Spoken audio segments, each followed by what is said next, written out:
Proyecto integrador en ética en psicología. El caso de David Reimer asociado al Dr. John Money. Este niño fue forzado a vivir como niña por un experimento psicológico. ¿Pero por qué lo hicieron? En 1965, Bruce Reimer nació junto a su gemelo Brian en Canadá. A los 8 meses ambos necesitaban circuncisión por fimosis. El médico decidió usar un bisturí eléctrico experimental, pero el aparato falló catastróficamente y quemó completamente el pene de Bruce, destruyéndolo sin posibilidad de reparación.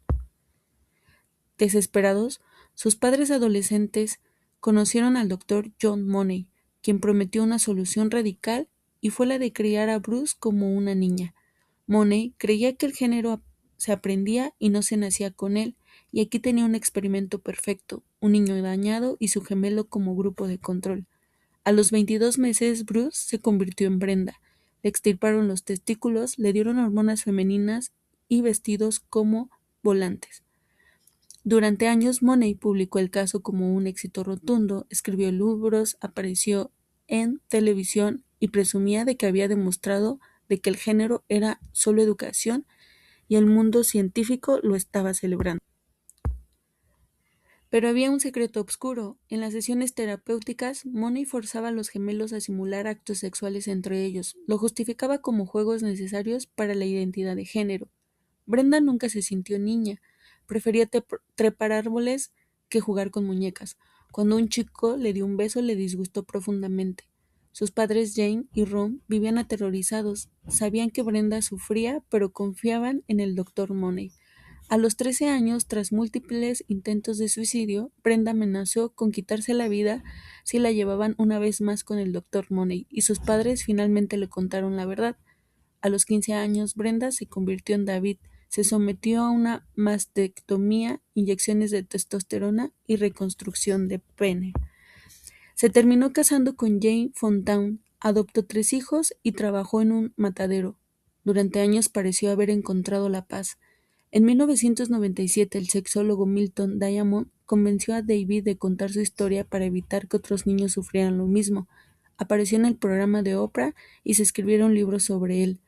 En 2004, Jane pidió el divorcio. 2 días después, David se disparó en la cabeza dentro de su coche. Tenía 38 años. En el campo de acción de la ética y la moral, se señala la ausencia de una ética profesional basada en códigos y principios. Esta falta implica riesgos importantes como la protección de la autonomía y el bienestar del paciente, el respeto al consentimiento informado, la consideración de su vulnerabilidad y además la veracidad junto a una evaluación adecuada de las consecuencias. En cuanto a los principios éticos transgredidos, se señala una vulneración al respeto y a la dignidad de la persona. En primer lugar, hubo una falta de consentimiento informado. Además, se incumplió el principio de no maleficencia, al generarse daño tanto físico como psicológico. Finalmente, también se evidencia un abuso de poder profesional dentro del proceso. En relación con las normas de conducta y la calidad del trabajo, se considera que hubo una intervención éticamente inaceptable.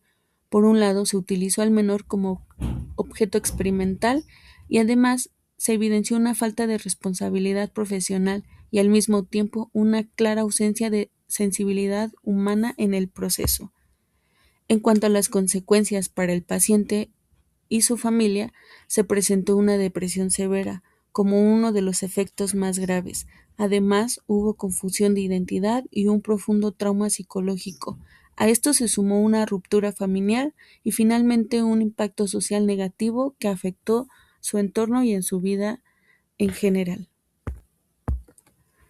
En cuanto a los resultados y a las relaciones profesionales, se evidencia una clara violación al principio de no maleficencia.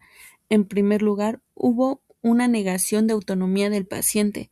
Además, se dio una manipulación hacia los padres y finalmente un ocultamiento de información a la comunidad científica, afectando la transparencia y la ética profesional. El caso Reimer no habla de identidad de género natural, habla de una reasignación forzada de un niño biológicamente sano. Money utilizó el caso para justificar cirugías en bebés intersexuales. afirmando que el género era solo de educación. Su experimento fue un fraude documentado. David nunca fue consultado, fue víctima de violencia médica y abuso sexual de autoridad médica científica. El caso de David Reimer nos enseña algo aterrador. Cuando la ciencia ignora la humanidad del paciente, las consecuencias pueden ser devastadoras para generaciones enteras. Sin embargo, su sacrificio no fue en vano. Cambió protocolos médicos en todo el mundo. ¿Crees que la medicina debería tener límites éticos? En conclusión, este caso representa una grave violación a la ética profesional. Asimismo, pone en evidencia la importancia del consentimiento informado y la necesidad de proteger especialmente a las poblaciones más vulnerables, garantizando siempre el respeto, la dignidad y los derechos de cada persona. Este video fue presentado por Mercado Sánchez Lisbeth, Ramos Ramírez Mauricio Israel, Reina Caballero Daniel, Ríos Valdés Andrea, Torres Ortiz Raquel, estudiantes de la Licenciatura de Psicología de la Universidad del Valle de México.